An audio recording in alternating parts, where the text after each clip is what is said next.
Pascal Frasnetti, bonjour. Bonjour. Vous êtes journaliste au mensuel Le Particulier.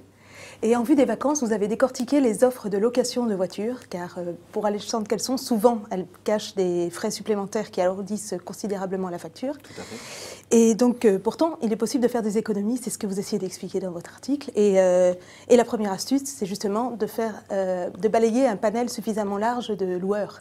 Exactement, c'est vrai qu'aujourd'hui le client ne doit plus se contenter d'aller voir seulement les loueurs traditionnels, vous connaissez les marques, les Hertz, Europcar et autres Avis. Il faut au contraire élargir sa recherche. Je ne sais pas si vous le savez, mais dans la grande distribution, notamment chez Super U ou chez Leclerc, ces enseignes-là proposent des véhicules à la location, et bien des véhicules de tourisme et pas seulement des utilitaires. Et puis il y a aussi les constructeurs comme Renault, Peugeot, Opel ou Ford notamment, qui proposent de louer des véhicules directement dans les concessions. Et puis les tarifs sont intéressants. On a par exemple trouvé un véhicule Nissan de 7 places chez Super U pour 360 € la semaine. Un monospace 5008 Peugeot en concession Peugeot, 362 € la semaine. Donc ce sont des tarifs assez intéressants. Et avant de signer, sur quel point est-ce qu'il faut insister? Est-ce qu'il faut vraiment regarder? Alors, ce qu'il faut surveiller d'abord, c'est le niveau de protection proposé. Je dirais que c'est aujourd'hui le point noir de la location de voiture. Vous n'êtes pas toujours très bien couvert, donc il va falloir souscrire des assurances complémentaires qui vont réduire ou effacer complètement la franchise en cas d'accident ou de vol du véhicule. Du coup, vous n'aurez plus aucun frais à avancer.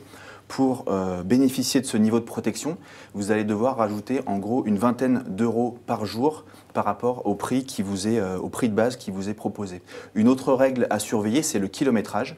Si vous passez par un loueur traditionnel, la règle, c'est une limite de 250 à 300 km par jour, toujours donc auprès des loueurs traditionnels.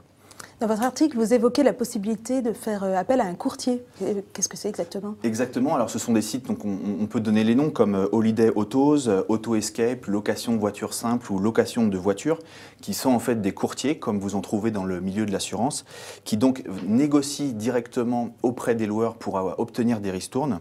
Et donc, ça bénéficie directement aux clients. Et il faut savoir qu'on a accès exactement aux mêmes véhicules à travers les mêmes loueurs. Mais d'autres offres?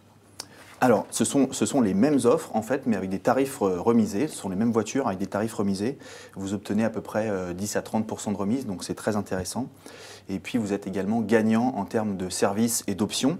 Il faut savoir qu'avec les courtiers Internet, on évoquait le kilométrage. Eh bien, le kilométrage illimité est souvent inclus. De même, vous avez souvent des assurances rachat de franchises qui sont incluses dans le prix de base, donc vous n'avez pas à rajouter la vingtaine d'euros qu'on décrivait auparavant.